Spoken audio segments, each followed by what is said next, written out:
what was the most difficult decision Mr. Sharon had to take during his life as a politician? This is just to hit it. He will tell us. Repeat the question again. Yeah. What was the most difficult decision Mr. Sharon had to take when he was during his political career?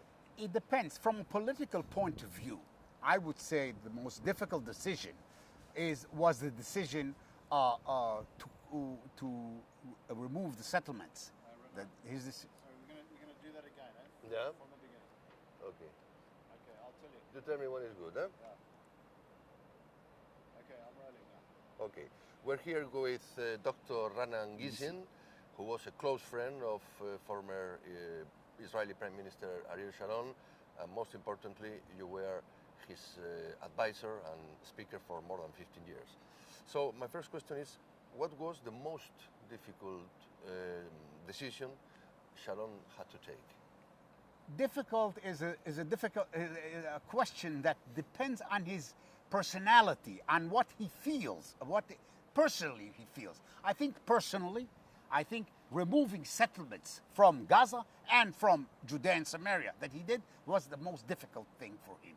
Because for him, Israel is built by settlements. The whole of Israel in the future will be a Jewish state for all the Jews in the world, and the settlement was an important element in building. He was the builder of settlements for more than 20 years. And here he has to make a decision, a very difficult decision, to remove settlements. You know, in a sense, if I can give you an analogy of great leaders that had to make decisions, like Charles de Gaulle, when he decided to remove settlements in Algeria, when he decided to remove the settlements who were French people, and Charles de Gaulle was a general, was for the settlers, and he made that hard decision at the time because he thought that this is what is good for France. This is what is good for the French people. You have to remove the settlements. So, I mean, in a sense, this is something equivalent. What Sharon had to do, it was difficult for him. It was hard, but it was necessary in order to maintain the strong Israel in the future to come, a strong Israel that Jews will want to live it, that will achieve the necessary relations with its Arab neighbors, because you live in the Middle East, you can't leave alone. Sure. He made that decision, and he took it very difficult and very hard working. I mean, it really it changed in his mind. It was almost like, but he made the decision and he followed it. And not only that, even the settlers had to accept that, and they went after him. That is the important thing. Yeah.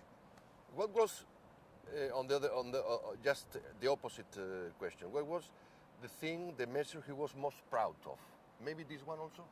Well, I think first of all, he was most proud of things that he accomplished in Israel, the agriculture, the land, the fact that more settlements have been built, more people have come to Israel, immigration, Jews coming from all over the world, coming to Israel and establishing a strong Jewish state.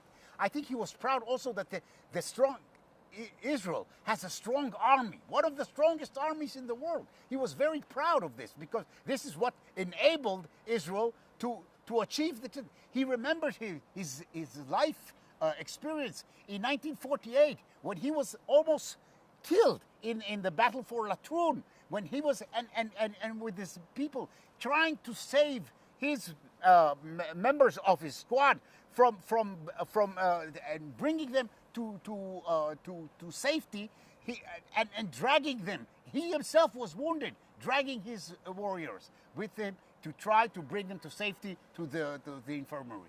I mean, this was it was so, things about Israel were so real for him, that what happened on the ground, and that he felt the land, he shed his blood on the land, and therefore he was so attached to the land and so attached to the mission of establishing a Jewish state at the end, that I think that is how he will be remembered by around the world, by people around the world, and by Israelis as well. Okay, couldn't he have had a stroke after the withdrawal from Gaza? Could he have ordered a similar measure in the West Bank? There were any plans to do exactly the same in the West Bank? Dismantling settlements there? I think no doubt that that would have been a consideration. He would consider of changing that if that would have served the purpose, the ultimate purpose of establishing a strong Jewish state alongside a Palestinian state. If that was necessary from a tactical point of view to do it, he would have done it.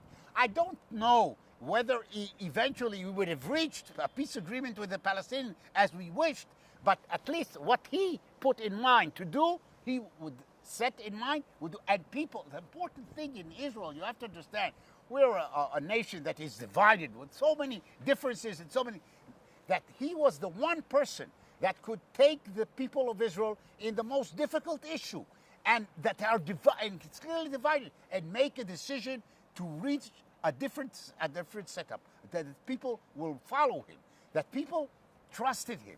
I don't think we have today and in the foreseeable future any politician that enjoyed that kind of support, general support, popular support from the people all over, and even when they disagreed, would have followed him.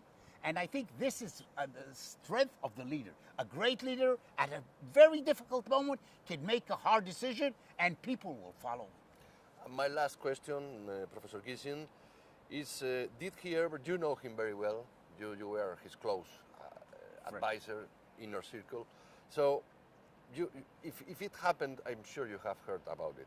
Did he ever express any regret about the massacres in Shabra and Shatila in Lebanon, and overall about the whole operation in Lebanon, the whole war in Lebanon? Did he express any regret? No, he took a lot of risk, and he made also mistakes in it. These were tactical decisions. He always focused on the strategic mission. The strategic mission was to remove the terrorists from Lebanon. That was it. And in the process, he was willing to make things that sometimes did not work, were not accepted morally or that kind. But the main mission was the ultimate. Sabra and Shatila was a mistake. Sabra and Shatila was a mishap that happened in Lebanon. But the overall perception of what to remove the terrorists from Lebanon and secure Israel as he did, he never changed in that. I think he regretted what happened in Sabra and Shatila. But then again, we learned about Lebanon only right after who Lebanon was and what our problems that we had there, only after that. But he took upon himself the responsibility of what he did, and we paid for it. There was a trial in Israel and a commission. He never swayed away from it. He said, yes, people left me behind and they didn't, but I took the decision because I thought that was the right decision at the right time, and I fully accept what I did and I'm fully I agree with what I did because that was the good of Israel. I did it for the good of Israel. Professor Raanan Gissin, thank you very much for being with us in Euronews. Thank you very much. Thank you. Hold on a second, Raanan. Let me just, you're going to walk off with